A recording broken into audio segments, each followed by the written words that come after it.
এই সাপ্লিমেন্টারি চার্জশিটের গল্প তো আমরা প্রথম শুনছি না।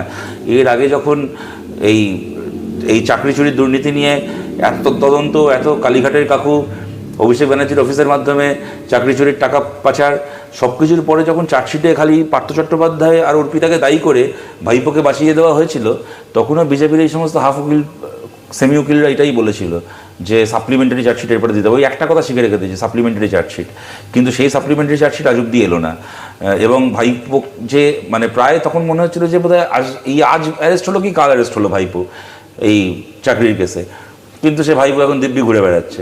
সে ভুলেই গেছে লোকে যে অ্যারেস্ট হওয়ার কথা ছিল। এই কদিন আগের কথা বলছি, গত বছর পুজোর সময় ভাইপো উঠবে করছে তখন। সুতরাং এইগুলো দেখেই আর কি আমাদের অবস্থা হচ্ছে ঘরপোড়া গরু সিঁদুরে মেঘ দেখলে ডরায়। আপনাদের এই সাপ্লিমেন্টারি চার্জশিট জীবনে আর আসেও না, আর আসল মাথা যারা তারা প্রতিবার বেঁচে যায়। এইবারও সেটাই হবে কি না আমরা জানি না, তবে এটা অবশ্যই বলবো যে বিচার প্রক্রিয়ার দিকে আমরা তাকিয়ে আছি। একটা জিনিস ঘটনা যে মানুষ যেভাবে জাস্টিসের জন্য রাস্তায় নেমেছেন এবং তাদের এই সামাজিক চাপ তৈরি হওয়ার ফলেই তো প্রক্রিয়া কিছুটা ত্বরান্বিত হয়েছে। সুতরাং মানুষ কিন্তু মানে সম্পূর্ণ বিচার না দেখে এবং সব অপরাধীর শাস্তি না দেখে কিন্তু রাস্তা থেকে উঠবে না।